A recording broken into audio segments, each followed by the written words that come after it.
सिद्धेभ्यः ॐ नमः सिद्धेभ्यः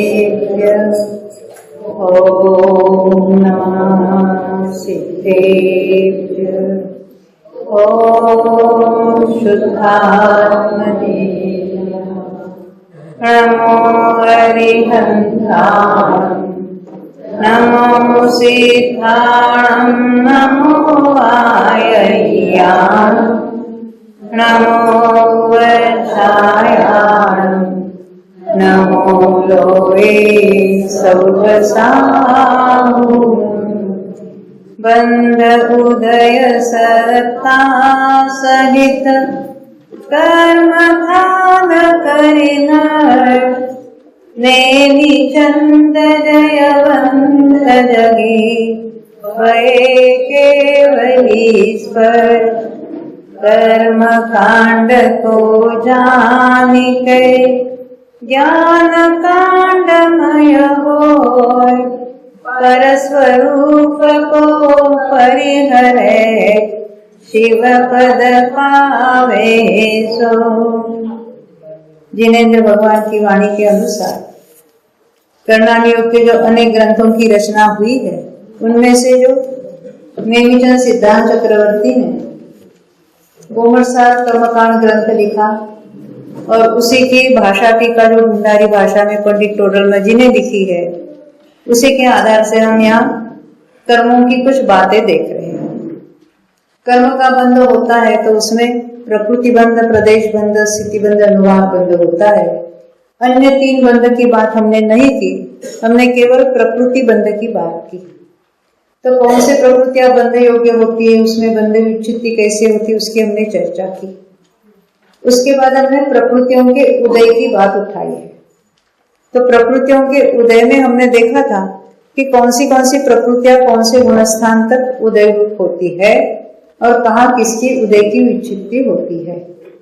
तो हमने देखा था, अब ये पहले और दूसरे गुणस्थान के बारे में बहुत कंफ्यूजन चल रहा है क्या? हाँ, क्या हो रहा है? देखो, हमने दो ऑप्शंस दिए। पहले गुणस्थान में क्या बताया है, देखो क्या लिखा है यहाँ पर, उदय की विच्छित्ति में दो मत है, आचार्यों के ही है, और वो भी सारे इन्हें आगम में दोनों ही का वहां हमें मिलता है, कथन मिलता है। तो दोनों को ही हमको एक्सेप्ट करना है। उसमें से ये सच है या ये गलत है ऐसी बात नहीं है, उसकी अपेक्षा हमको समझना है। यदि हम 5 को यहाँ लेते हैं तो दूसरे गुणस्थान में हमको 9 कहना है। तो ये 5 कौन सी है? जो पहले गुणस्थान में ही उदय रूप है, ऊपर के किसी गुणस्थान में उदय रूप नहीं है। तो मिथ्यात्व, आतप, सूक्ष्म, साधारण, अपर्याप्त। जब हम इनको 5 को यहाँ कहेंगे तो दूसरे गुणस्थान में 9 कौन सी होगी? एक तो वहां का कषाय बताना है, जो पहले और दूसरे गुणस्थान में उदय रूप है, ऊपर नहीं है, तो अनंतानुबंधी के 4। अब कितने बची? 5 और। वो कौन सी होगी? एकेंद्रिय, स्थावर, द्विंद्रिय, तीन्द्रिय, चतुर्न्द्रिय। ये 5 और 4 9 हो गए। दूसरा मत हमने कौन सा देखा था? 10 वाला। पहले गुणस्थान में 10 कहेंगे तो पहले जो हमने देखे थे मिथ्यात्व, आतप, सूक्ष्म, साधारण, अपर्याप्त, ये तो लेना 5। और दूसरे 5 कौन से? एकेंद्रिय, स्थावर, द्विंद्रिय, तीन्द्रिय, चतुर्न्द्रिय। ये सबको हम पहले गुणस्थान में उदय की विच्छित्ति कहेंगे। तो दूसरे गुणस्थान में कितने बचे? 4 कषाय, अनंतानुबंधी वाले। समझ में आई बात? तो ये हो गई पहले और दूसरे गुणस्थानों के उदय की विच्छित्ति। तीसरे गुणस्थान में सम्यक प्रकृति उदय, सम्यक मिथ्यात्व उदय रूप है, ऊपर कहीं पर भी नहीं है, तो उसके एक हमने देखी उदय की विच्छित्ति। फिर चौथे गुणस्थान में कितने देखे थे? 17। अब हमें ऐसा विचार करना है, हमने देखा था कि देवों के और नारकियों के चौथे गुणस्थान तक होते हैं, उनके ऊपर के गुणस्थान नहीं होते। तो उन संबंधी जो प्रकृतियां वो हम यहाँ कह देंगे। और इन एडिशन मनुष्यानुपूर्वीय, तिर्यंचानुपूर्वीय कहेंगे, कषाय तो कहेंगे ही कहेंगे। तो चौथे गुणस्थान वाला कौन सा कषाय है? जो यहाँ तक उदय है, ऊपर नहीं है, अप्रत्याख्यान वाले 4 पहले बताएंगे। फिर देवगति गत्यानुपूर्वी देवायु, नरगति नरगत्यानुपूर्वी नरकायु, वैक्रिक शरीर वैक्रिक अंगों का। और किसको लेना है? 2 अनुपूर्वी और बता देना। और वो तो 2 अनुपूर्वी हमने देखी। और 3 प्रकृतियां, दुर्बल, अनादेय और यशस्वी। 5वें गुणस्थान में वहां का कषाय बताया और तिर्यंतों भी 5वां गुणस्थान तक होता है। तो उस संबंध में हमने अनुपूर्वी पहले ही बता दी थी, इसलिए तिर्यंच गति कहेंगे, फिर उद्योग कहेंगे, तिर्यंच आयु कहेंगे, नीच गति कहेंगे। 6ठे गुणस्थान की बात हमने देखी थी, आहार द्विक वहां लेना है। और 3 निद्रा, श्यान वृद्धि, निद्रा निद्रा, प्रचला प्रचला का उदय यहाँ तक है, ऊपर नहीं है। ऊपर निद्रा का उदय है, इन 3 उसमें ऑप्शनल नहीं रहेगी। निद्रा प्रचला का उदय हो सकता है, समझ में आई बात? हर समय नहीं होगा, हर समय तो 4 का उदय होगा, कभी कभी उसके साथ निद्रा का उदय हो सकता है। अब 7वें गुणस्थान में कौन से देखी थी? जो सम्यक प्रकृति है वो तो 7वें तक उदय रूप हो सकती है, ऊपर कहीं पर भी नहीं है। हाँ? और 3 सहनन हमने देखे। ये 7वें गुणस्थान की कितनी हो गई टोटल? 4 हो गई। अब 8वें गुणस्थान की क्या आसान है? 6 9 कषाय, 3 वेद को छोड़ो, बाकी कौन से? हास्य रति, शोक रति और भयज गुप्त। ये 6 का उदय यहाँ तक है। बंध में तो वेरिएशन था अलग अलग, यहाँ तो उदय में तो 8वें के अंत तक उदय है, ऊपर इनका उदय नहीं है। हमने देखा ना, भय संज्ञा कहाँ तक है कहेंगे? ये 8वें तक ही। क्यों? वो कर्म का उदय यहाँ तक है, और 8वें गुणस्थान वाले डर से भागते हो गए, ऐसी बात नहीं है, क्योंकि वो कर्म नहीं के बराबर रहेंगे, फिर भी केवल ज्ञान गम्य उनका उदय है, तो उसकी बात यहाँ तक कहेंगे। अब 9वें गुणस्थान की बात देखते हैं। हमने देखा था 3 वेद का उदय यहाँ तक है, पहले भाग तक, फिर क्रम से क्रोध का उदय मिटेगा, फिर मान का, फिर माया का। बादर लोक का उदय 9वें में है, सूक्ष्म लोक का उदय 10वें में है। तो 10वें में कितने की उदय विच्छित्ति की हमने? 1। कौन सी? सूक्ष्म लोक। यहाँ तक बात ख्याल में आई। अब 11वें की बात करते हैं। 11वें में कितनी लिखिए? 2। ये ऐसा कौन से 2 कर्म है कि 11वें गुणस्थान तक उसका उदय हो सकता है, ऊपर नहीं है? सहन, क्योंकि जो है उपशम श्रेणी कौन सा जीव चढ़ सकता है? तो ऊपर के 3 सहनन वाले चढ़ सकते हैं। वज्र वृषभ नारायण सहनन वाला तो क्षपक श्रेणी चढ़कर ऊपर के गुणस्थान में चला जाएगा, परंतु उपशम श्रेणी चढ़ने वाले जो है ना, वो तीनों सहनन वाले तो चढ़ ही सकते हैं। तो ये जो 2nd और 3rd वाला कौन सा है? वज्र नाराज और नाराज सहनन वाले 11वें गुणस्थान तक का पुरुषार्थ हो सकता है, वहां तक उसका उदय कहलाएगा। तो वहां के उदय की विच्छित्ति हमने 11वें में 2 की बताई, यहाँ तक ख्याल में आएगा। अब 12वें गुणस्थान की बात करते हैं। उदय की विच्छित्ति कितनी लिखी वहां पर? 16। देखो ये 16 कौन सी है? 12 गुणस्थान की कौन सी है? जो 12वें गुणस्थान तक उदय रूप है और आगे नहीं है। हाँ हाँ बोलो। हाँ, ज्ञानावरण की 5, दर्शनावरण की, अरे हमने तो 3 ही निकाली थी, अभी 2 बाकी थी। निद्रा प्रचला थी, कब तक थी?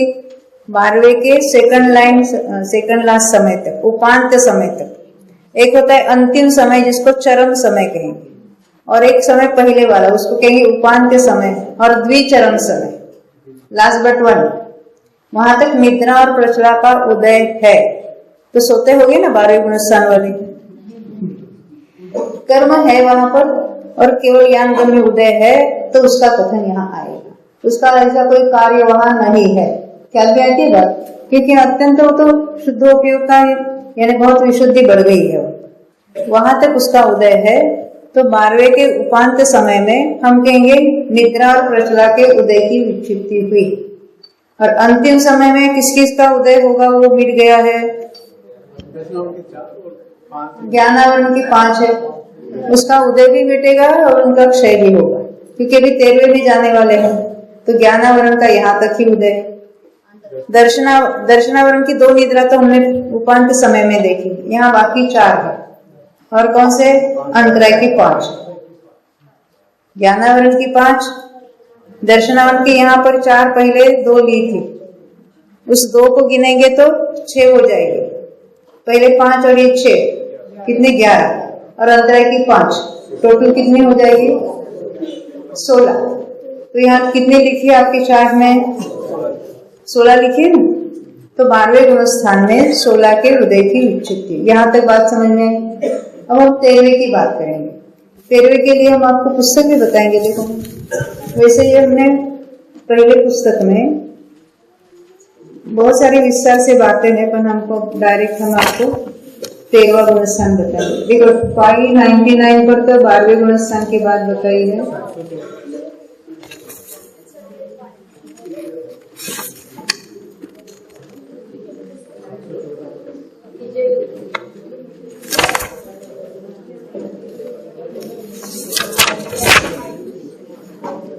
छह सौ 5, हाँ 271 नंबर की कर्मकांड की गाथा।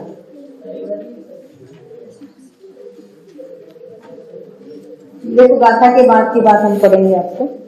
अभी 13वें गुणस्थान में कौन कौन से की उदय की विच्छित्ति होगी, यानी यहाँ पर उदय है, आगे 14वें में जिसका उदय नहीं है उसकी बात हम यहाँ करेंगे। तो क्या कहते हैं, देखो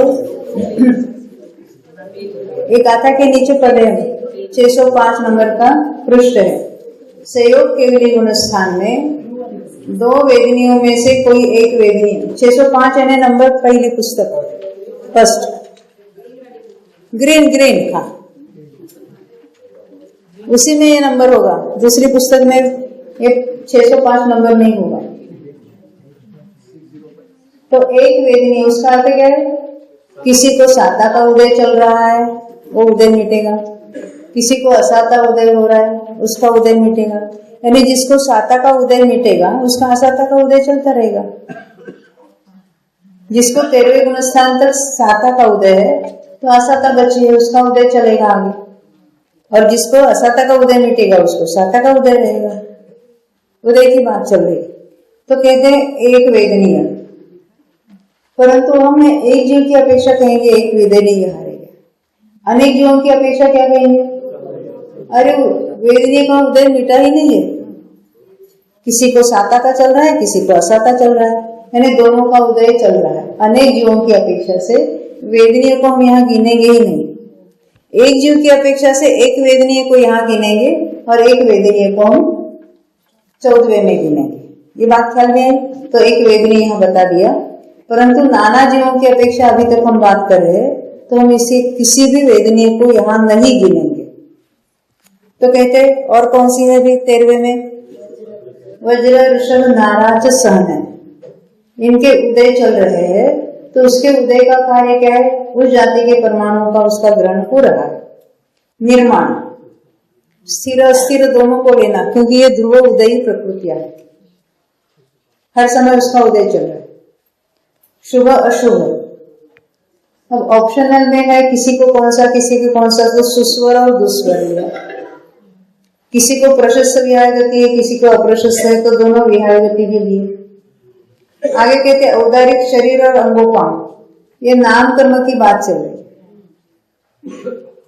ये नाम कर्म के उदय में क्या हो रहा है, उस जाति का योग होता है, उसके कारण उस जाति के परमाणुओं का ग्रहण हो रहा है, उसका उदय मिटेगा तभी नए उदय मिटेगा। नहीं 13वें तक उदय है, आगे उदय नहीं है, तो 13वें तक ही शरीर के जो परमाणु का ग्रहण वो 13वें तक चलेगा। जो शरीर ऑलरेडी बना है वो तो रहेगा 14वें में, उसके लिए वो कर्मों के उदय की बात नहीं, उसके लिए नए कर्मों का, नए जो परमाणुओं का आना था वो रुक गया। तो कहते हैं कि औदारिक शरीर और अंगोपांग, तेजस और कारमान शरीर, नाम कर्म की बात है, उसका भी उदय मिट गया। उदय मिट गया का अर्थ क्या है, उसके उदय में योग हो रहा था, अब उदय मिट गया तो अयोगी हो गया। 14वें का नाम क्या है, अयोगी। क्यों, शरीर नाम कर्म का उदय मिट गया ना, औदारिक शरीर नाम कर्म का उदय है ना, तेजस शरीर नाम कर्म का उदय है ना, कारमान शरीर नाम कर्म का उदय, तो नए योग नहीं है, नए परमाणुओं का ग्रहण, उदय का कार्य जो था वो कार्य भी मिट गया। पर जो ऑलरेडी तेजस शरीर बना था, ऑलरेडी जो कारमान शरीर बना था, औदारिक जो शरीर बना था, वो सभी है और उसमें से परमाणु खिल रहे हैं। उसको शरीर नाम कर्म का उदय नहीं कहेंगे। शरीर है पर शरीर नाम कर्म नहीं है, यानी नया नहीं बन रहा है। ख्याल में आती है बात? इसी के बारे में सबका कंफ्यूजन। तेजस शरीर, कारमान शरीर, नाम कर्म का बंध कहां तक था? हाँ, 8वें तक था। यानी वो नए नाम कर्म बंधना रुके थे, पर जो ऑलरेडी बंधे थे उनका उदय चल रहा था। उदय में क्या हो रहा था? वो नए नए और परमाणु ग्रहण हो रहे थे। तो उदय कब तक चलेगा? 13वें तक। तो 13वें तक नए नए परमाणु ग्रहण हो गए। अब उदय भी मिट गया तो क्या होगा? पुराने जो ग्रहण किए हुए वो वहां रहेंगे। उदय मिट गया, पर जो ऑलरेडी शरीर बना है उसमें से परमाणु खिलते रहेंगे अंतर्मुख तक। 14वें का कालांतर मुख तक है। अब आगे बढ़ते हैं। तो हमने देखा था वज्रवृषभ नारासन, निर्माण, स्थिर अस्थिर, शुभ अशुभ, सुस्वर दुस्वर, प्रशस्त अप्रशस्त विहार गति, औदारिक शरीर और अंगोपांग, तेजस, कारमान, छह संस्थान सभी लिए ना। तो 6 संस्थान हमने देखे थे। उसके बाद क्या है? वर्णादि 4 आगे लिखे हुए, वर्णादि 4 है और अगुर लघु 4 भी है। कहाँ लिखे गए? 605 भी है।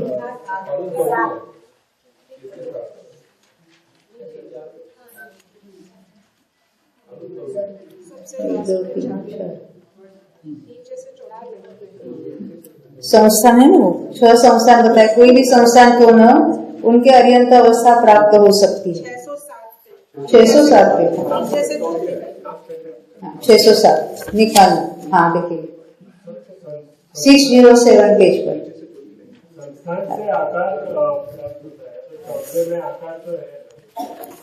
देखो ये आकार का उदय मिट गया है। जो ऑलरेडी जो बना है आकार तो रहेगा वो, उसका उदय मिट गया। उदय की बात अलग बात है। अभी उसके कुछ उस संस्थान में डलने वाला जो है वैसा भी कुछ नहीं रहा। जो पहला का आकार है वो आकार तो रहेगा, आकार चेंज होने का भी नहीं रहा कुछ।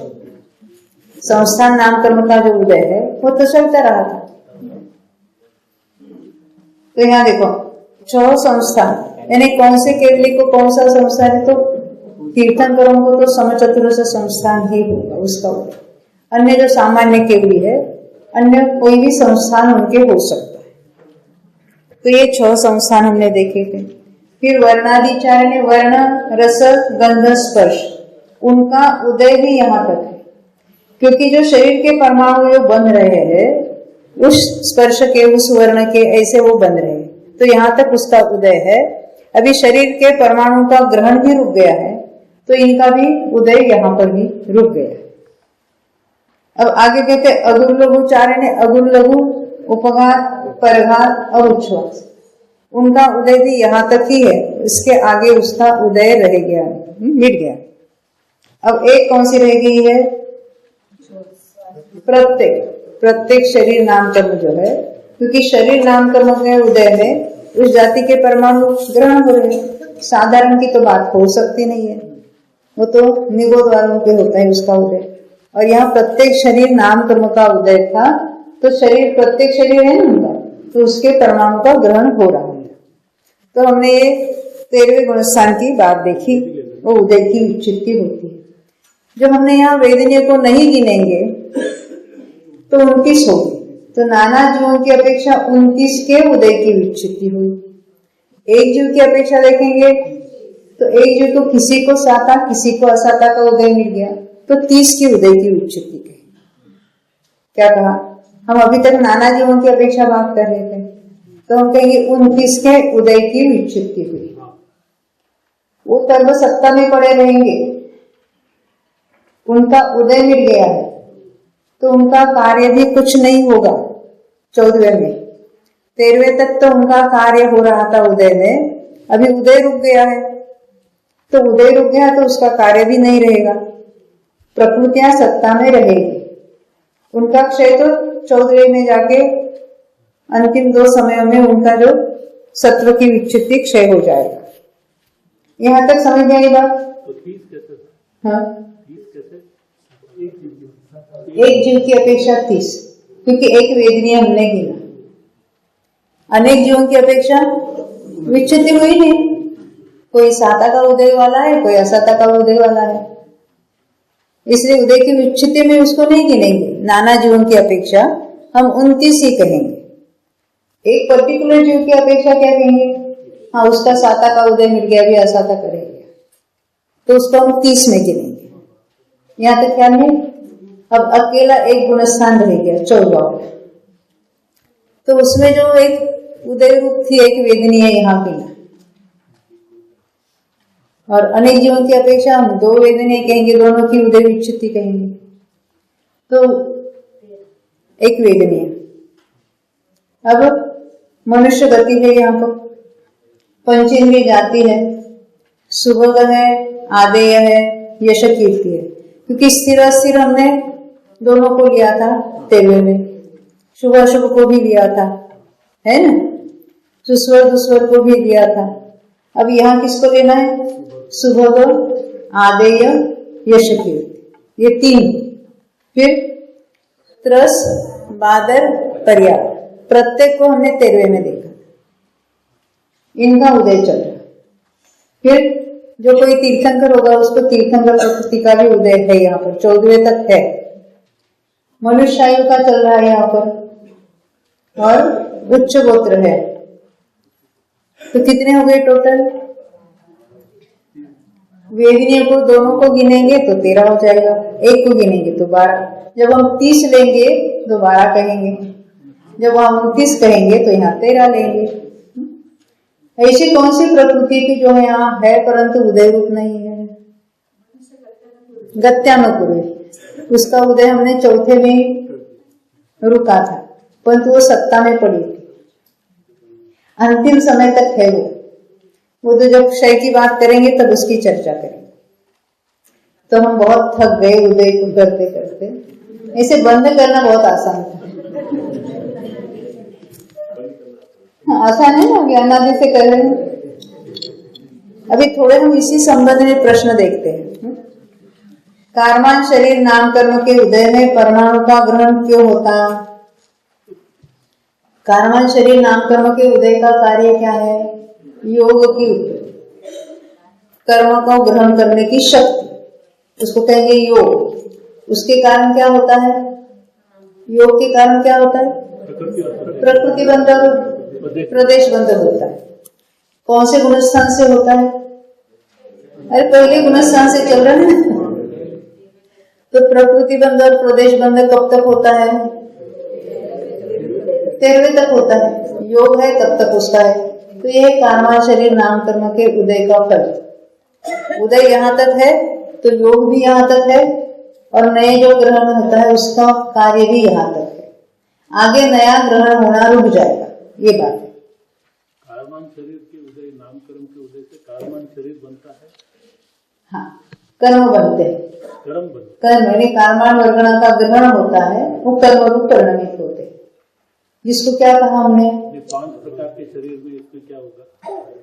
देखो, ये तब हमने कार्मान शरीर नाम कर्म, तेजस शरीर नाम कर्म के उदय में तेजस जाति के परमाणु ग्रहण होते हैं और तेजस शरीर बनता है। हाँ, फिर आगे औदारिक शरीर नाम कर्म के उदय में आहार वर्गणा औदारिक शरीर रूप से परिणमित होती है।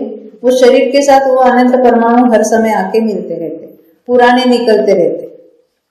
शरीर के भी परमाणु नए नए आते हैं, ग्रहण होते हैं, पुराने कितने ही निकलते चले जाते। ये उसका कार्य है। और क्या प्रश्न है? वो 5 प्रकार के शरीर, इसमें कार्मान शरीर है ना। 5 प्रकार के नाम कर्म है। नाम कर्म 5 प्रकार के शरीर अलग बात है, और 5 प्रकार के शरीर नाम कर्म अलग बात है। 5 शरीर कौन से? एक तेजस शरीर है, एक कार्मान शरीर है। हमें 8 कर्मों का जो एक स्कंद है उसको हम कहेंगे कार्मान शरीर। उसमें से कारमान शरीर नाम कर्म का भेद है। जब हम कारमान शरीर कहेंगे उसमें 8 कर्म आ गए। सब कर्मों का मिलकर एक स्कंद है, उसको हम कारमान शरीर कह रहे हैं। कारमान शरीर नाम कर्म क्या है? वो उन कर्मों में से एक कर्म है, नाम कर्म का एक भेद है। और उसके कार्य में क्या हो रहा है? योग हो रहा है, और योग में प्रदेश बंध प्रकृति बंध होता है। योग के निमित्त मन वचन काय बोलते वो मन वचन का योग वो अलग है, उसमें भी वही होता है। क्या होता है योग में? कर्म और नौकर्म ग्रहण करने की आत्मा की शक्ति। यहाँ क्या होता है? प्रदेशों की चंचलता, आत्मा प्रदेशों की चंचलता होती है। वहां नए कर्मों का और नौकर्म का बंध होता चला जाता है। उसमें निमित्त रूप से ये उदय कहलाएंगे। इनके उदय के कारण वहां योग होता है, और योग के कारण नए कर्म या शरीर के परमाणु ग्रहण होते हैं। विग्रह गति में जैसे होता है कार्बन कार्य, हाँ विग्रह गति में हाँ कार्बन कार्य गर्व है। तो उसमें ग्रहण होते ही ना। देखो, विग्रह गति में कर्म का ग्रहण होता है कि नहीं होता है?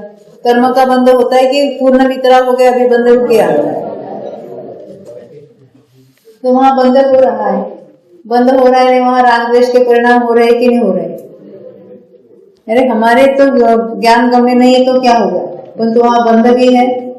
उदय भी जो यथायोगी कौन से उदय होता है उसकी चर्चा अलग है, क्योंकि उदय के नियम अलग है। वहां पर स्पेशली नाम कर्म के उदय की जो नियम है वो अलग अलग है। वो सुबह प्रेस में देखेंगे उसकी बात। अब यहाँ इनका जो प्रश्न है उसको पूरा करेंगे।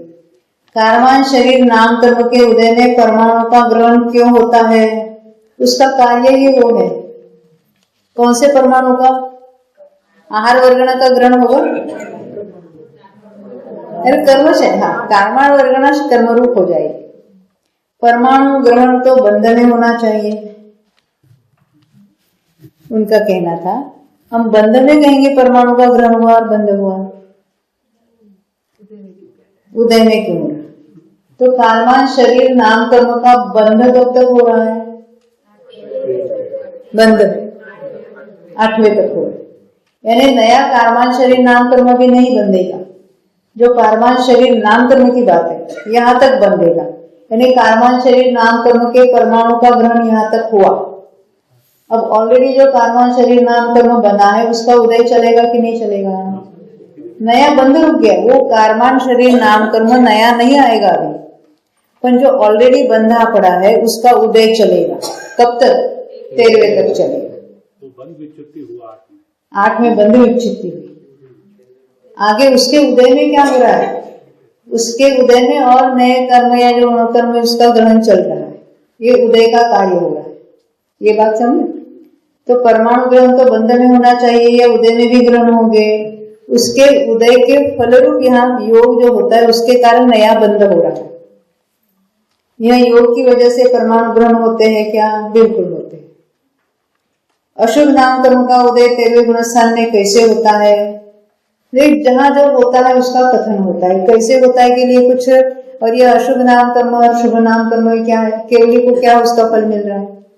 कुछ नहीं, नहीं के बराबर है। कौन से अशुभ नाम कर्म की बात कर रहे थे आप? बोलो,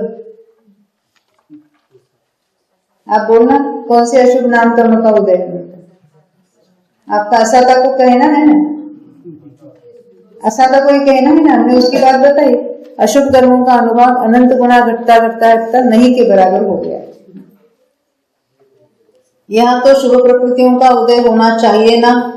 हमारी कल्पना के अनुसार वस्तु स्वरूप बदलता नहीं है, उनके कोई उसका फल नहीं है। समझ में आती बात? यह भी असाता की तरह मंद होता है। हाँ, बिल्कुल। प्रथमोक्षम सम्यक्त्वी बिना क्या? सम्यक तो बिना क्या है? उपशम श्रेणी चढ़े मोक्ष जा सकता है क्या? प्रथमोक्षम सम्यक के साथ कोई भी श्रेणी नहीं चढ़ सकता। ना उपशम श्रेणी चढ़ता है ना क्षपक श्रेणी चढ़ता है। प्रथमोक्षम सम्यक तो अंतर्मुख तक रहता है। उसके बाद वो नियम से क्षोभशम समय दृष्टि हो जाएगा। अन्य जो मार्ग है उसकी बात नहीं करेंगे। क्षोभशम समय के बाद उसको क्षयिक होगा, और क्षयिक समय दृष्टि ही या तो उपशम श्रेणी चढ़ सकेगा या क्षपक श्रेणी चढ़कर मोक्ष जाएगा। दूसरा उपशम श्रेणी चढ़ने वाला कौन है? जिसने द्वितीयोपशम किया है, यानी वो क्षोभशम सम्यक्त्व में से फिर दोबारा तीनों कर्मों का उपशम करके श्रेणी चढ़ता है, उपशम करता है चारित्र मुनि की, उसको कहेंगे उपशम श्रेणी चढ़। प्रथम उपशम सम्यक्त्व के साथ गुणस्थान कौन से होते हैं? चौथा या पांचवा या छठा या सातवां। ऊपर श्रेणी में प्रथम उपशम सम्यक्त्व नहीं रहता है। तो द्वितीय उपशम किधर होता है? द्वितीय उपशम का कार्य कौन करता है? जो सातवें गुणस्थान वाला जीव है, जो अभी श्रेणी के सम्मुख है, उसकी विशुद्धि अत्यंत बढ़ रही है और उसके करण परिणाम शुरू हो गए, जिसको हम सातिशय अप्रमत्त कहेंगे। तो वहां पहले 3 करण परिणाम के द्वारा वो द्वितीयोपशम करता है, यानी दोबारा मिथ्यात्व सम्यक प्रकृति सत्ता में है, उसका वो उपशम करके ज्ञात तैयार होती बड़ी, और उसके काल में चारित्र मुनि का उपशम करते करते श्रेणी चढ़ता है। तो सातवें में शुरू होता है, सातवें में ही होता है। वैसे उपशम श्रेणी चढ़कर उतरा हुआ द्वितीयोपशम सम्यक भी सातवें से छठे और छठे से चौथे तक आ सकता है, परंतु कोई भी जीव चौथे गुणस्थान में द्वितीयोपशम सम्यक को प्राप्त नहीं कर सकता। अभी किसी ने हमको पूछा था, आपने पूछा था, प्रवीण जी ने बताया था कि चौथे गुणस्थान में प्राप्त करेगा। क्यों करेगा? द्वितीयोपशम करने का प्रयोजन क्या है? वहां पर वही प्राप्त करेगा जो श्रेणी के सम्मुख है, वही करेगा बिल्कुल। और उसके लिए मैंने आपको लब्धि सार के फोटो भी भेजे थे। हाँ, शाही सम्यक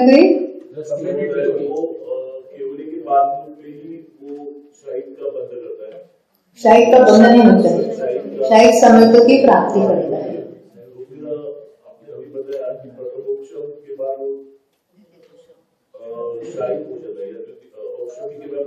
औक्षणिक में से वो क्षोभशम सम्यक्ति होगा। डायरेक्ट प्रथमोपशम में से कोई क्षयिक नहीं होगा। प्रथमोपशम के बाद उसको क्या होगा? क्षोभशम सम्यक्ति। क्षोभशम सम्यक्त्व में से यथायोग्य उसके जो हमने रूल बताए उसके अनुसार उसको क्षयिक सम्यक्त्व होगा। छठे गुणस्थान में से सात्विक या अप्रमित में आएगा, तब उसको द्वितीयोपशम सम्यक्त्व होगा, तो उसको स्वस्थान में से ही सात्विक में आकर वो द्वितीयोपशम। आपका ये प्रश्न है। रेगुलर जो छठे सातवें गुणस्थान में होते हैं ना, छठा सातवां, उस सातवें गुणस्थान को कहेंगे स्वस्थान अप्रमत्त। क्या कहेंगे? स्वस्थान अप्रमत्त। अब जिसकी वहां विशुद्धि बहुत बढ़ती है और सातवें गुणस्थान से भी श्रेणी के सम्मुख है, नहीं सातवें गुणस्थान में कौन सा करण करता है? अदर करण करता है। तो क्या वही द्वितीयोपशम करेगा? देखो, वो तो करेगा, परंतु वो 3 करण करेगा, 1 करण नहीं, 3 करण करके उसने द्वितीयोपशम किया। द्वितीयोपशम करने के बाद हजारों बार छठा सातवां करेगा और फिर दोबारा करण मानते हुए श्रेणी चढ़ेगा। यानी तो द्वितीयोपशम करने के लिए 3 करण अलग, उसके बाद छठा सातवां हजारों बार अंतर्मुख में करेगा और फिर वो सातवें में अधरकरण करके फिर अपूर्वकरण अनिवृत्तिकरण इस तरह से गुणस्थान चढ़ेगा। ख्याल में आती है? मतलब स्वस्थान से ही वो सातिशय में जाकर फिर, हाँ, स्वस्थान में से विशुद्धि बढ़कर सातिशय हो जाता है। हाँ। एक प्रश्न है, नरक गति या देवगति बांधी तो उसके साथ जो नरक में जाता है वह कौन सा कर्म बतलाता है? ये क्या प्रश्न पूछना चाहते हैं?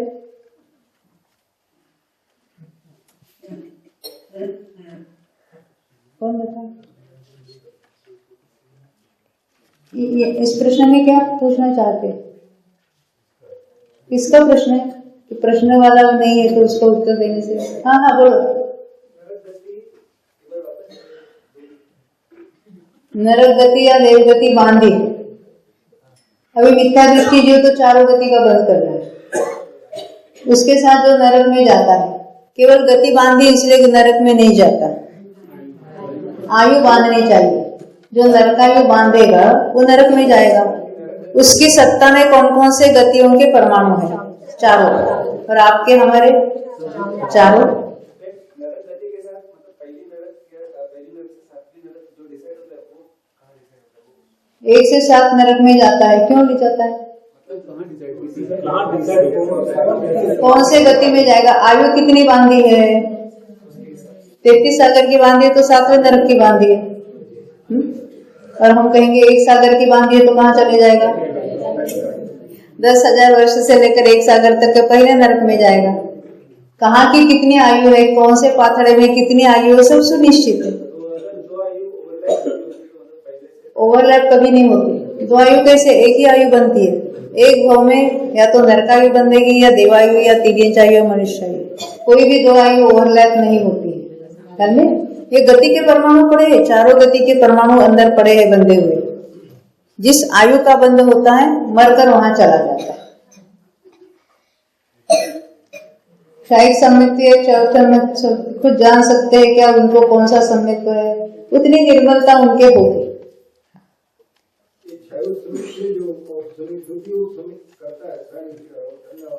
आपने बताया कि 3 करण करता है। हाँ।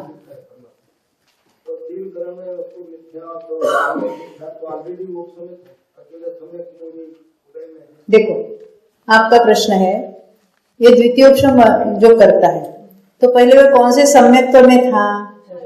क्षोभशम सम्यक्त्व था। क्षोभशम सम्यक्त्व था तो सम्यक प्रकृति का उदय चल रहा था। तो कहते उसने फिर दोबारा कैसे उपशमित किया? पर मिथ्यात्व सम्यक मिथ्यात्व दूसरे ही निषेध में पड़े थे। निषेध उदय रूप निषेध में क्या था? सम्यक प्रकृति। और दूसरे निषेध में मिथ्यात्व भी है, सम्यक मिथ्यात्व भी है, सम्यक प्रकृति भी है, ऊपर तक सर्वत्र है। तो अभी उसके बड़ा गैप करेंगे ना बीच में, तभी हम कहेंगे और उसके ऊपर उपशमित करेंगे। यानी अभी ऐसी बड़ी गैप होगी कि वहां उसका उदय अंतर्मुख तक होगा ही नहीं। तो ये उसने द्वितीयोपशम किया तो क्या किया? मिथ्यात्व सम्यक मिथ्यात्व और सम्यक प्रकृति में बड़ा अंतर कर दिया और उसके ऊपर जो परमाणु के ऊपर जो निषेध थे उनको उपशमाया, उसको कहेंगे द्वितीयोपशम। अब उस काल में अभी वो चारित्र मोदी कर्म तो उदय रूप है, वहां पर कुछ अनुदय रूप भी है, जो कुछ है उनकी यथायोग्य परिस्थिति, उनको उपशमाते उपशमाते वो ऊपर चढ़ेगा।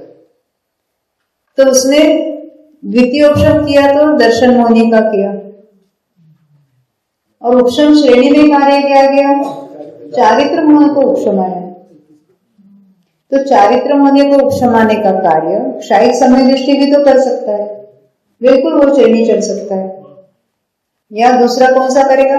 जिसने द्वितीयोपशम किया है वो पहले द्वितीयोपशम करके इमीडिएटली उपशम श्रेणी चढ़ सकता है। इसका बताइए पादमूल का अर्थ क्या है? ये उनके सानिध्य में, मतलब डायरेक्ट मतलब उनके सानिध्य में होती है या उनके समोसरण में? समोसरण में नहीं सानिध्य होगा ना, यानी उनकी इतनी स्वयं की वैसी उतनी निमित्त रूप से उनका प्रेजेंस है। वो कुछ उनको देते नहीं, एक शायद नहीं कराते, नहीं तीर्थंकर प्रकृति का बंध वो कराते, कुछ नहीं करते। जीव की स्वयं की अपनी योग्यता से वो हो जाता है। ये तो पादमूल का अर्थ हो गया है ना। 500 मुनिराजों को घानी में फेंक दिया तो असाता का तीव्र उदय मानना होगा। हमने देखा साता का असाता का उदय जीव के परिणाम मोहनी के अनुसार कहेंगे। मुनिराजों को मोहनी तीव्र होगा ना, तो उनको बाह्य रूप पे देखो तो अंतर में स्थिर है, तो उनका असाता और साता जो कुछ है तो नहीं के बराबर है, उसका उन्होंने लक्ष्य ही नहीं किया और वो राग रूप तो परिणमित हुए ही नहीं है और वो तो वितरागता रूप परिणमित हुए, उसका तो लक्ष्य छोड़ दिया है। तो उनका भले हमारी दृष्टि से हम कहेंगे उनका उदय चल रहा है, उनके लिए तो नहीं के बराबर है। सुस्वर दुस्वर को जीव विपाकी क्यों कहा गया है? देखो हमने तो नहीं कहा, केवल ज्ञानी ने कह दिया है क्योंकि जीव में उसका निमित्त बना बनता है ना स्वर्ग। उच्छ्वास के बिना 14वां गुणस्थान कैसे पॉसिबल है? मैं अभी 10 सेकंड तक उच्छ्वास के बिना रह सकती हूँ, तो मर गई क्या मैं? यानी उच्छ्वास के कारण हम जिंदा हैं। हाँ, तो उच्छ्वास नहीं भी हुआ 14 गुणस्थान का काल कितना है? तो उच्छ्वास का भी निरोध होता है ना, उच्छ्वास का निरोध होता है, योगों का निरोध होता है और 14 गुण स्थान प्रकट हो जाता है। तेजस शरीर कामान शरीर की उदय विच्युति कौन से गुण स्थान में होती है? अभी हो गए ना 13वें गुण। औदारिक शरीर तो 14वें गुण स्थान के बाद भी रहता है, बाद कहाँ रहता है? 14वें गुण स्थान के अंत तक रहता है, शरीर रहता है। औदारिक शरीर नाम कर्म नहीं है, उसके भी उदय की विच्युति 13वें में हो गई है। जिसका अंतिम संस्कार करते हैं वो पूरा शरीर नहीं रहते, जिसका अंतिम संस्कार करते हैं। अभी है ये गेय उपादेय तो हम द्रव्यान योग में समझेंगे, है ना। अभी तो कर्मण योग की बात चलेगी। वो है ये गेय उपादेय हमने देखा था, श्रद्धान की अपेक्षा भेद है, ज्ञान की अपेक्षा सब ज्ञान के गेय है। श्रद्धान की अपेक्षा हमने गेय तो किसको कहा था? अजीव तत्व। वो सारे क्या है? गेय। अजीव तत्व में किसको लेना?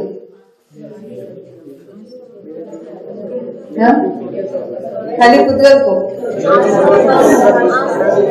अरे मैं स्वयं ज्ञान दर्शन स्वभावी मैं जीव तत्व जो स्वभाव भाव, और बाकी अन्य जीव है, पुद्गल है, धर्म है, अधर्म, आकाश का, वो सब क्या है? अजीव तत्व है।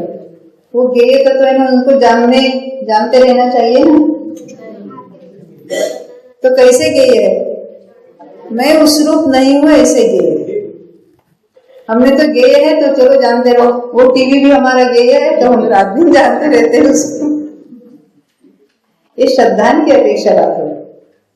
और फिर हेय यानी क्या? छोड़ने लायक, मान्यता में लेना। कौन से छोड़ने लायक तत्व? आश्रय और बंधन, जो अपने में राग आदि उत्पन्न होते हैं। कब छूटेंगे? सूक्ष्म लोक का उदय कब तक है? 10वें तक। और हेय कब माना? पहले में माना तब चौथा हो गया। हेय मानने से राग आदि छूटने वाले नहीं है, वो छोड़ने योग्य ऐसा मानना है।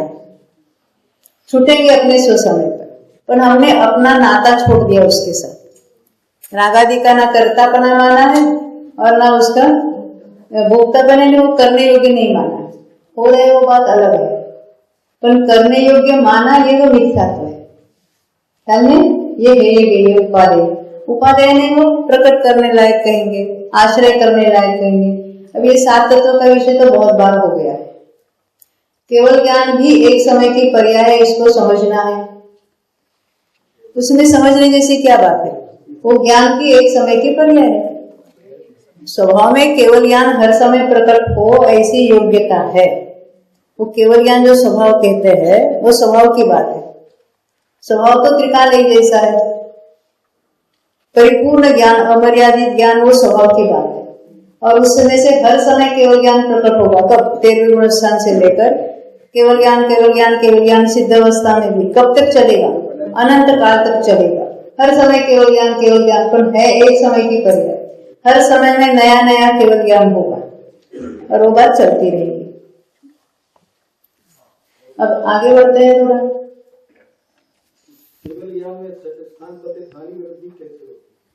अब वो विषय बहुत केवल ज्ञान बनने हैं और वो षष्ठांग क्या क्या होता है वो सब समझाना पड़ेगा। अब ये उदय भी नहीं समझ रहे तो वो षष्ठांग कैसे समझेंगे? हाँ, फिर से प्रश्न करो। किसका? हमने आपको बोला था पंचलब्धि पुस्तक में से पढ़ना है। कल आप ही हमको बोलना कि उसका स्वरूप क्या है ना? आपको भी थोड़ी मेहनत करनी चाहिए कि नहीं चाहिए? आपको रेडीमेड आंसर चाहिए, बहुत अच्छी बात है। तो आप उसको आज शाम में घर में जाके, पंचलब्धि पुस्तक है ना आपके पास? मैं तो यहाँ से ले जाना है, पढ़ना उसको।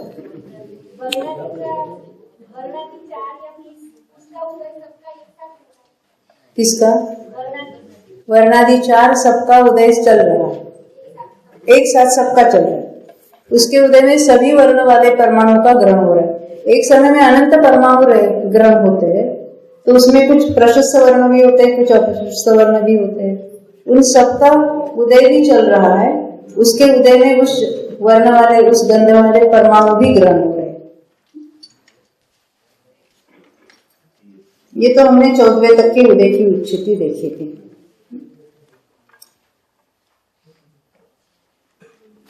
ये उदय के नियम भी हमने देख लिए थे। अब हम थोड़ा यहाँ जो लिखे ना 4 गति, थोड़ा समय बाकी है, अपना टाइम बाकी है। ये उदय योग्य प्रकृतियां 122 जो हमने की थी वो इन जनरल बात की थी।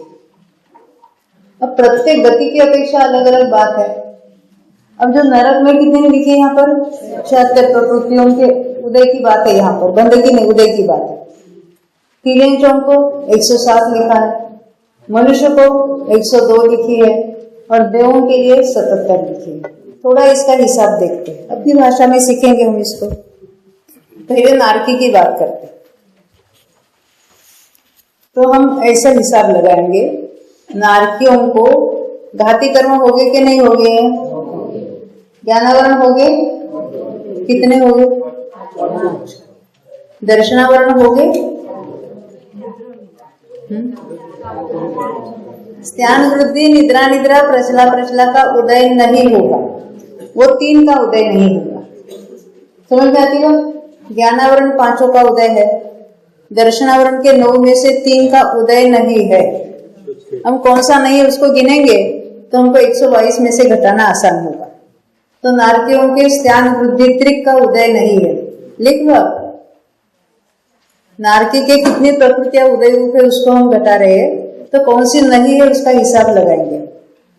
कौन सी देखे हमने अभी? दर्शनावरण की 3, कौन सी 3?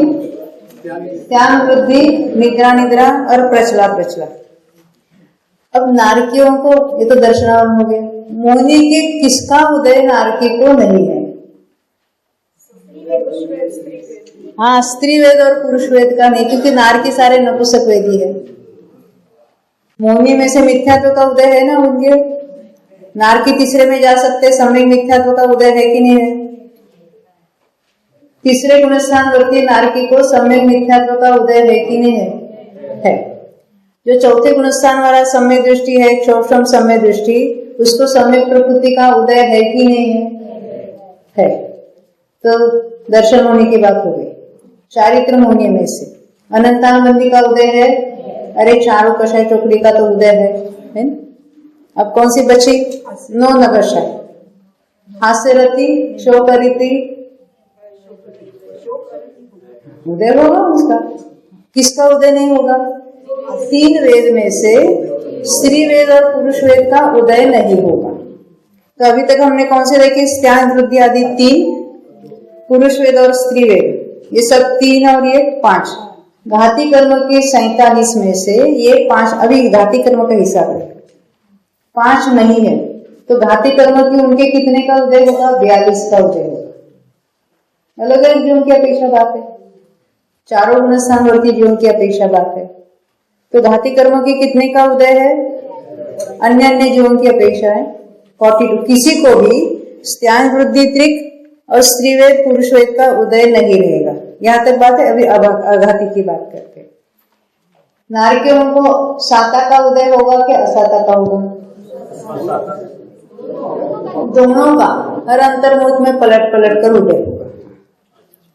उसके गोत्र में कौन से गोत्र का उदय? नीच गोत्र का ही उदय है, यानी उच्च गोत्र उनका उदय रूप नहीं है। पहले हमने घाती कर्म की 42 ही उदय रूप देखी थी, यहाँ नीच गोत्र एक ही उदय रूप है। वेगनी के दोनों उदय रूप है। अब आयु में से कौन सी उदय रूप है? नरकायु का उदय चल रहा है, अन्य 3 आयु का तो उदय नहीं है। अब नाम कर्म की अभी हमने नहीं देखा है, पर यह नारकी को नाम कर्म के 30 प्रकृतियों का उदय होता है। वो कैसे होता है वो हम कल देखेंगे। अभी तो सामान्य से इतना समझो, उनके 30 प्रकृति उदय रूप है। तो टोटल कितनी हुई? घाती कर्म की 42, वेदनीय की 2, नीच गोत्र 1, नरकायु 1 और अन्य नाम कर्मों की 30, टोटल हो गई 76। ख्याल में आती बात? उनको कौन सी उदय रूप नहीं है? देवगति का उदय नहीं है, देवगत्यानुपूर्वी का, देवायु का, मनुष्य तिर्यन, ये सब उनको नहीं है, उनको नरक गति संबंधी उदय रूप है। इस तरह से हमको सोचना है। अब आगे बढ़ते हैं।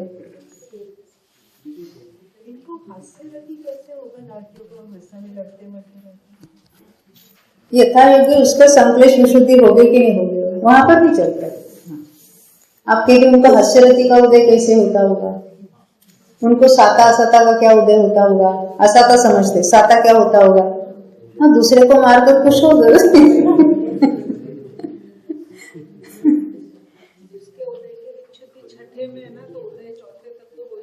हाँ, अब हम देखते हैं, ये तो जब हम नाम कर्म के उदय कैसे कैसे होते हैं उसका जब अभ्यास करेंगे तो ये बातें थोड़ी आसान होगी।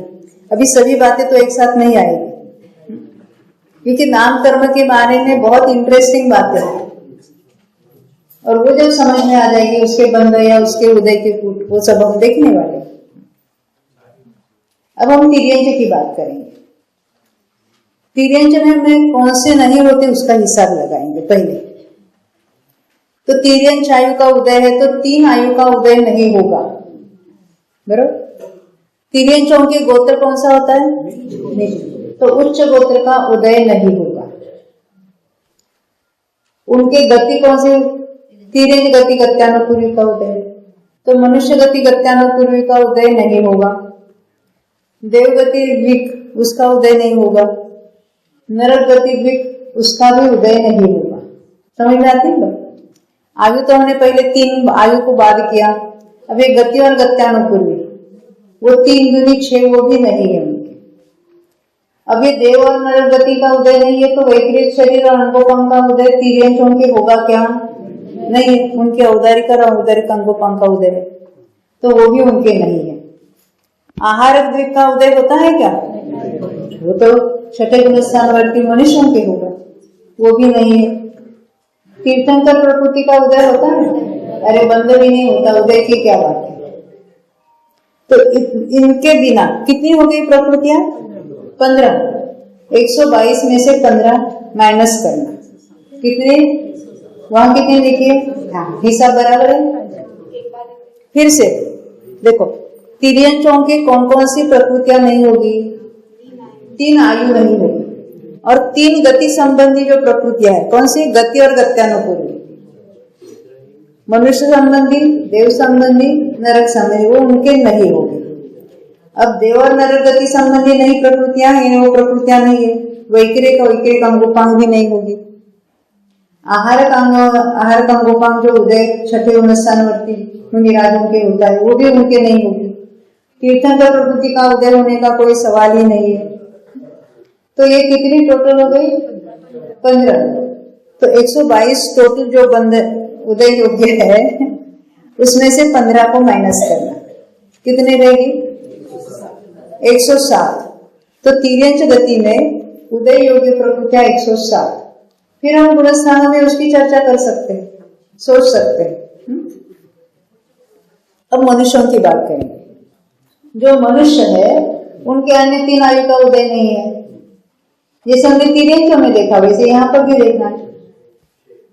अभी उनके तिर्यंच में तो 5 जाति का उदय था।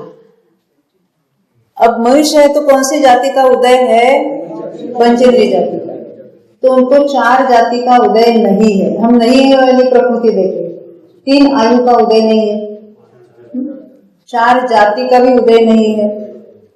अभी एक इंद्रिय नहीं है तो स्थावर भी नहीं है, सूक्ष्म भी नहीं है, साधारण भी नहीं है। 3 गति और 3 गत्यानुपूर्वी का भी उदय नहीं है उनको। वैकृत शरीर अंगोपांग का भी उदय नहीं है, आतप भी नहीं है, उद्योग भी नहीं है।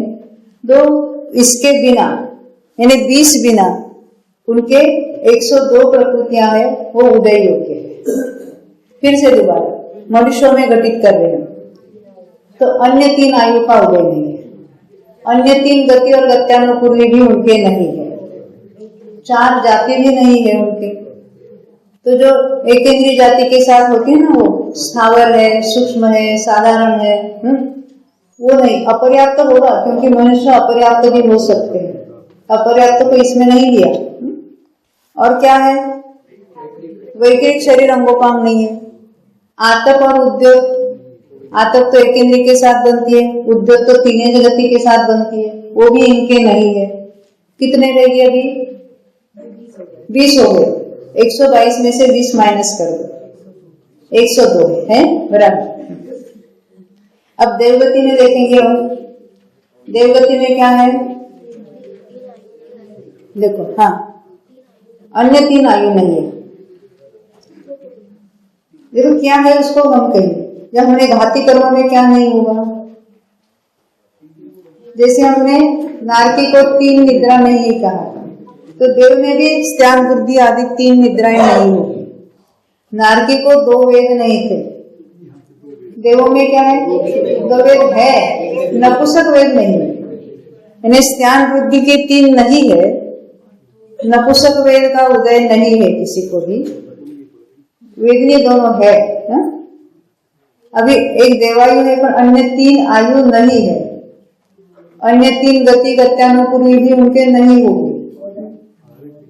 उच्च गोत्र है तो नीच गोत्र का उदय नहीं होगा, आहारक अंगोपांग का उदय नहीं होगा, तीर्थंकर प्रकृति का उदय नहीं है, बंध है, उदय नहीं होगा। इस तरह से यहाँ देखना है, नाम कर्मों की 30 का उदय है, बाकी का उदय नहीं है। तो उदय रूप कौन कौन सी है, तो हमने देखे घाती कर्म की 43 है, 4 कौन सी माइनस की हमने, स्त्यान वृद्धि की 3 और नपुंसक वेद माइनस करके घाती कर्म की 43 है, वेदनीय की दोनों है, देवायु 1 है, उच्च गोत्र है और नाम कर्म की 30 है। वो कौन सी 30 वो हम विस्तार से देखेंगे। तो टोटल कितनी हुई 77। कैसे सोचना है उसकी बात है। आप कहेंगे हमको याद नहीं रहती, मुझे भी याद नहीं है, मैंने आपको पढ़ के सुनाया। फिर से रिपीट, देवायु की बात करें तो देवों के कौन सी आयु का उदय है, देवायु। पहले हम आगाती की बात करें, वेदनीय दोनों है कि नहीं है, देवों के भी असाता साता दोनों का उदय अल्टरनेटली होता है, यानी वेदनीय आयु हो गई। गोत्र कौन सा है, उच्च गोत्र। नाम कर्म की कितनी है, 30 है। अब हम घाती की देखते हैं, ज्ञानावरण है कि नहीं है, 5 का उदय है। दर्शनावरण में 3 नहीं है, तो 6 का वो उदय रूप हो सकते हैं अल्टरनेटली किसी को किसी को। और उसमें मोहनी में कौन सी नहीं है, नपुंसक वेद नहीं है, बाकी सब है ना, और अंतराय तो है। तो कितनी हो गई, 77 हो गई। नारकी को कितनी देखी थी, 76 और यहाँ 77। वहां एक ही वेद था नपुंसक वेद, यहाँ 2 ऑप्शन है, क्योंकि स्त्री वेद देवी होगी या देव होगा, तो पुरुष वेद या स्त्री वेद का उदय होगा।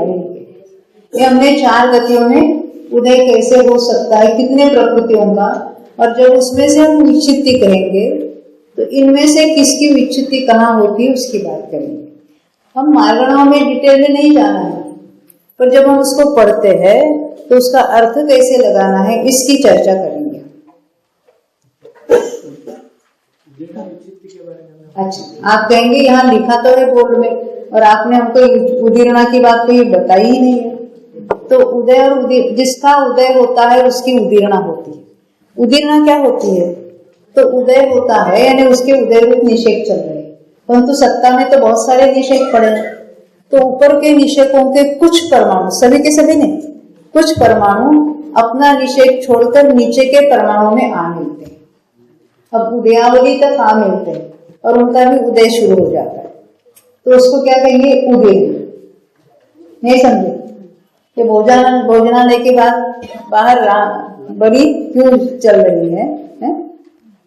तो हमने क्या किया, हमारे कोई पहचान वाले हैं तो हमने अपना नंबर छोड़कर आगे जाकर घुस गए। वैसे वहां क्या कहते, वो बाद में उदय में आने वाले थे तो नीचे आकर जल्दी उदय में आएंगे, तो उसको कहेंगे उदीरणा। तो जिसका उदय है वहां उदीरणा चलती ही है। हमारे आयु का उदय चल रहा है, तो आयु की उदीरणा हो रही है कि नहीं हो रही है, बिल्कुल हो गए। कुछ परमाणु ऊपर के नीचे आकर उदय में जुड़ जाते हैं, उसको कहेंगे उदीर्ण। तो देखो यहाँ क्या कहते हैं, ये उदीर्ण की विच्छित्ति नीचे की लाइन में बताइए। तो हम यहाँ 5 को कायम रख के उसकी बात करेंगे। जब हमने 5 और 9 देखा ना, तो यहाँ 5 का उदय है तो 5 की उदीर्ण भी होती है। जहां हम ऊपर 9 देखेंगे तो यहाँ 9 की भी उदीर्ण हो रही है। तीसरे गुणस्थान में 1 का उदय है, जिसका उदय है उसकी उदीर्ण भी तीसरे में ही है। बाद में उदय ही नहीं है तो उदीर्ण भी नहीं होगी। जिसका उदय मिट गया है उसकी उदीर्ण भी नेचुरली मिट जाएगी। अब चौथे गुणस्थान में 17 की उदय की विच्छित्ति है तो 17 के उदीर्ण की भी विच्छित्ति बताई। आगे कुछ चेंज होगा, जरा ख्याल में रखना। 5वें गुणस्थान में 8 के उदय की विच्छित्ति है तो उदीर्ण की विच्छित्ति भी 8 बताई। 6वें गुणस्थान में कुछ अलग बात है। उदय की विच्छित्ति कितने की बताई है? याद है कौन सी 5? आहार और 3 निद्रा। तो उनकी तो यहाँ तो उदीर्ण की विच्छित्ति होगी ही होगी। इन एडिशन और 3 लेना है आपको।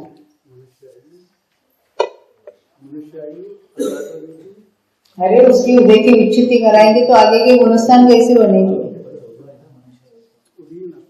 बरोबर है। उदय नहीं मिटा है। आयु की उदीर्ण 6ठे तक ही होती है। उदय नहीं मिटा है, उदय चल रहा है। उदय तो होगा 14 तक। आयु की उदीर्ण 6ठे तक ही होती है। वेदनीय की भी उदीर्ण 6ठे तक होती है। कौन से वेदनीय की? दोनों की। 3 प्रकृतियां यहाँ बढ़ाना है ना उदीर्ण। 5 की उदय की विच्छित्ति हुई तो 5 तो यहाँ लेनी ही लेनी। इन एडिशन देखो 6ठे गुणस्थान में आयु की उदीर्ण नहीं है। उदीर्ण है, आगे नहीं है, उसको विच्छित्ति कहेंगे।